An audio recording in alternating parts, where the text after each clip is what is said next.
Hello and welcome back to an introduction to composition. In this video we're going to explore my favourite topic, which is harmony.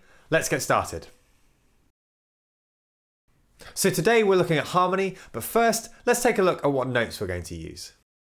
The musical alphabet runs from A to G. It goes A, B, C, D, E, F, G, and then after we've played G, it repeats and starts again from A. So if we play that on the piano, we get A, B, C, D, E, F, G, and then it restarts and goes A, B, C, D, E, F, G. And it just keeps going up, and that gives us the white notes on the piano.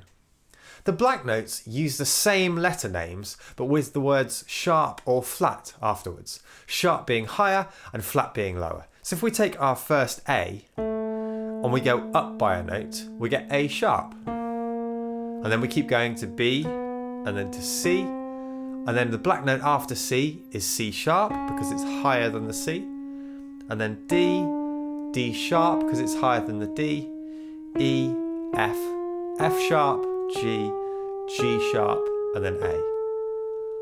So how do flats fit in? Well, if we've got C, and then we go up, and we get to C sharp, that's the same as starting on D and going down, but this time we'd call it D flat.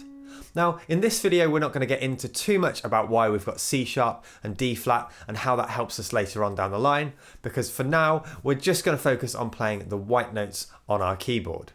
One thing that is really useful to know when we're looking at harmony is what an interval is. So an interval is just the distance between two notes. So if I play C and then the next C above it, that's an octave. And then if I go up by another C, that's another octave. And it's the same if I start on C and go down to the next C, that's also an octave. So the distance between the same letter names, so C to C, or A to A, or B to B, they are all the interval of an octave. Well, why is this important?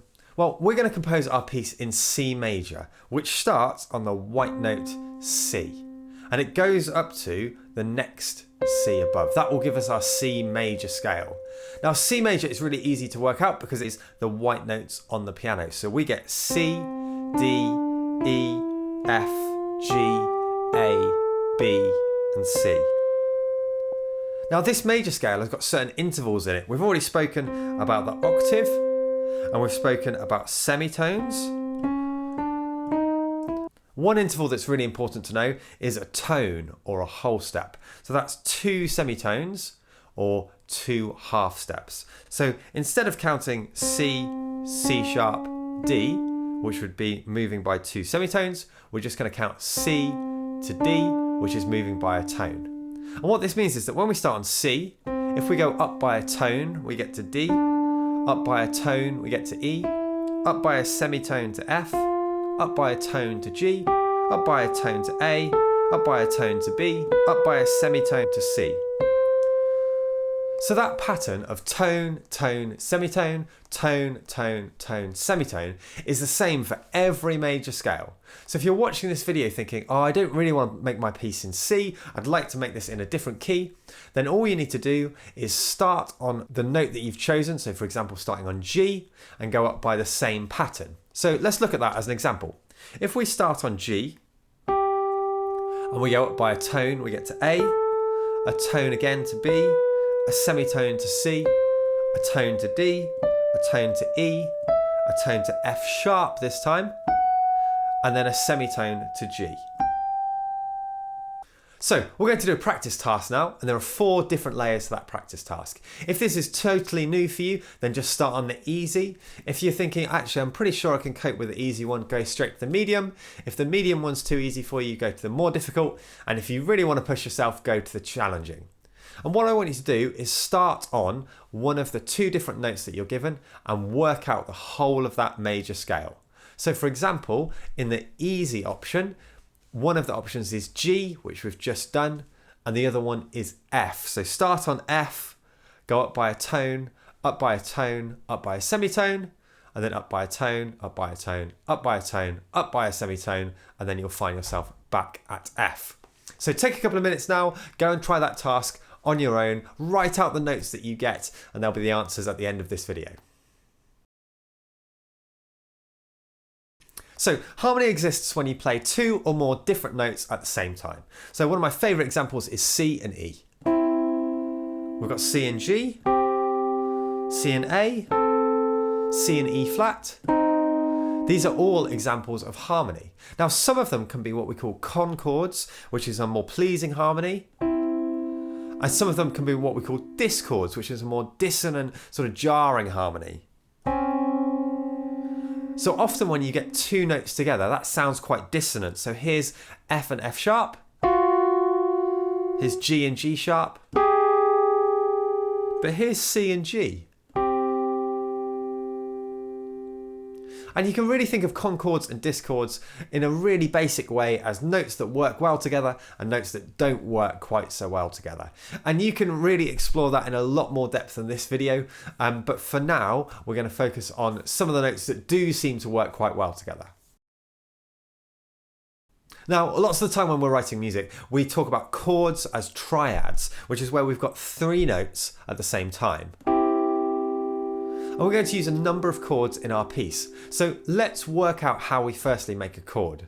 So making a triad is really, really simple. You're going to start on C. You're going to skip over D. We're not going to worry about playing D. And we're going to play E. Then we're going to skip over F. And we're going to play G.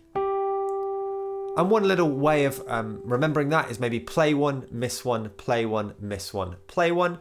And that helps you just to remember how that chord is built. So we're going to do the same thing now, but starting on the next note of C major, which is D. So we're going to do play one, miss one, so we miss over E, play F, miss G, play A, and that gives us D minor. And we can keep moving ourselves up, so we now get E, G, and B for E minor, F, A, and C for F major, G, B, and D for G major, A, C, and E for A minor, B, D, and F for B diminished, and finally we make our way back to C. So moving up within the key of C major, we get 7 different chords. We get C major, D minor, E minor, F major, G major, A minor, B diminished, and finally C again. If you're trying this at home but you haven't got a keyboard at home, don't forget you can check out onlinepianist.com/virtual piano. The link is in the description below if you want to try some of these chords out. You can use your computer keyboard in order to do that, which is just a really nice interactive way of doing it if you don't have any size keyboard at home. So what I want to do now is I want to take those 7 chords and I want to put them into a sequence that's going to start our composition. So my first sequence, I'm going to start on C and hold it for 4 beats. And then I'm going to move to F and hold that for 4 beats. Then I've decided I'm going to choose D minor and hold that for 4 beats. And then I'm going to end on G and hold that for 4 beats. So that gives me my first sequence. It goes 1, 2, 3, 4, C, 2, 3, 4, F, 2, 3, 4, D minor, 2, 3, 4, G, 2, 3, 4. Now I quite like that as my first sequence, but maybe let's try something a little bit different. So I'm still going to use the chords from C major, but this time I'm going to start on an F instead. And this time I'm going to go F, 2, 3, 4, C, 2, 3, 4, B diminished, 2, 3, 4, A minor, 2, 3, 4. Now, I'm not actually very happy with the sound of that B diminished chord. And actually, for the sake of an introduction to composition, we're not going to use B diminished. And there are lots of reasons for that you don't need to worry about for now. So we're going to reduce our number of chords down to 6. So your possible options are C, D minor, E minor, F, G, and A minor. What I want you to do now is to pause the video and experiment with the chords within C major. So you've got 6 possible options to choose from, and I want you to put them into a chord sequence. So one after the other, after the other, after the other. I want you to choose 4 chords and make each one last for 4 beats. This might take you, or should take you, about sort of 5 to 10 minutes or so to really experiment with different sequences first. Don't just pick the first one that you play and decide that you're totally happy with it. Actually experiment with what happens if you start on F and then eventually go to C. What happens if you start on C first? What happens if you never play C? Does it still sound like it's in C major? So take about 5 to 10 minutes, hit pause on the video and go and experiment with this now.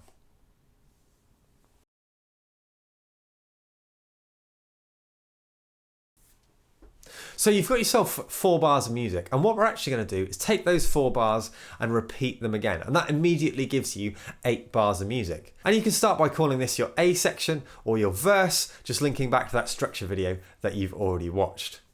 Next up, we want to make a B section or a chorus section, depending on how you're imagining this piece. And so what I want you to do is a very similar exercise. So I want you to use the same chords, C major, D minor, E minor, F major, G major and A minor, but come up with a totally new sequence. So you'll have 2 contrasting sequences. Here's an example.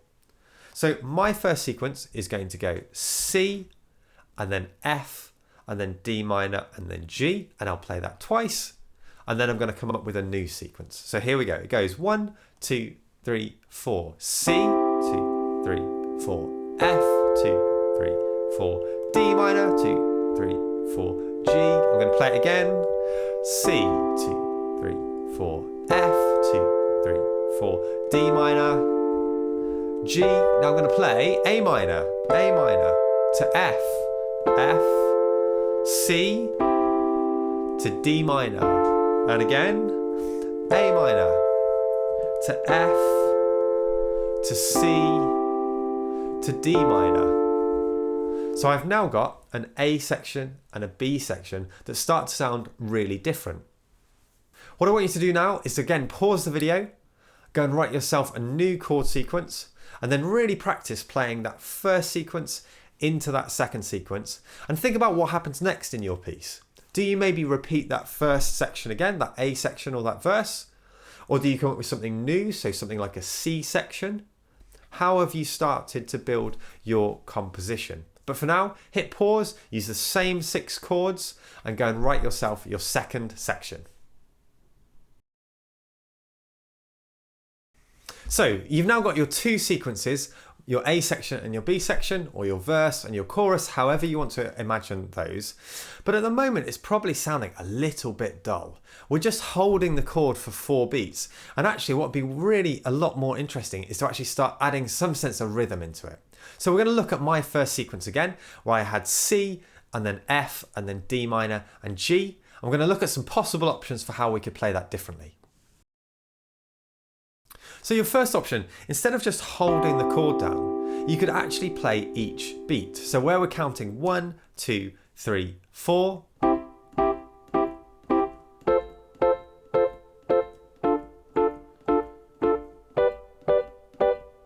So I've now played each chord on each beat. That's one option. Another possible option is to come up with a slightly more interesting rhythm. So for this chord sequence, I'm going to go 1, 2, 3, 1, 2, 3, 1, 2. So it's going to go 1, 2, 3, 4. 1, 2, 3, 1, 2, 3, 1, 2, 1, 2, 3, 1, 2, 3, 1, 2, 1, 2, 3, 1, 2, 1, 2, 3, 1, 2, 3, 1, 2. Maybe you want to do something slightly different. So maybe what you could do is you could take your chord, and instead of playing all the notes at the same time, you could play one note after the other. So it could go.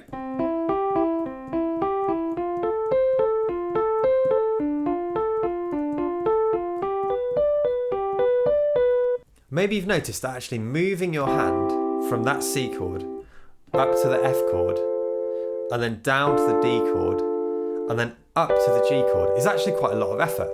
And you think, well, how could I play those notes in a different way to get the same chord, but make it slightly easier on my fingers? So let's just have a look at that. Well, actually, if we take our first chord, which is C, E, and G, and we look at the notes from our second chord, which is F, A and C, what we could do is play C, E and G here, and then just move the E and the G up to the F and the A. So that's still an F major chord because we've got F, A and C. They're just in a slightly different order. So let's have a look at that sequence really slowly. So I could go C in our normal, what we call root position, F. To get to D minor, I could just move C to D. And then to get to G, I could move my two notes up to G. I'll play that again. 2, 3, 4. 2, 3, 4. 2, 3, 4. 2, 3, 4. So the easiest way to do that is to play your first chord, look at the notes from your second chord and work out what's the smallest distance you have to move in order to play that next chord. So I'm going to give you another example. If I'm starting on F and I want to play an A minor chord, well, F has got F, A and C in it, and A minor has got A, C and E in it.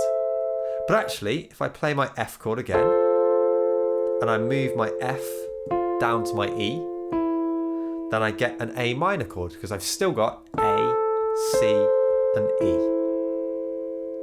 So I could go F, 2, 3, 4, A minor, 2, 3, 4. So that gives you a number of options for making your piece just a little bit more interesting today.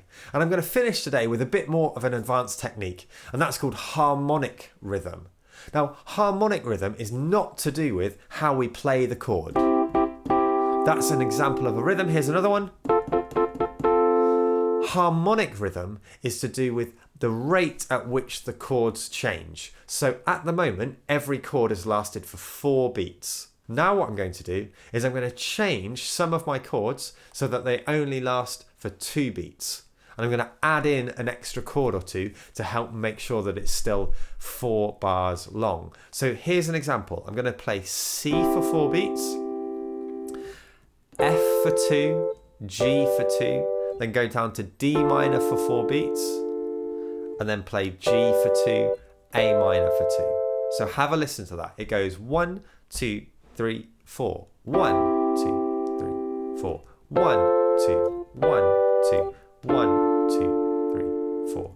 1, 2, 1, 2. And again.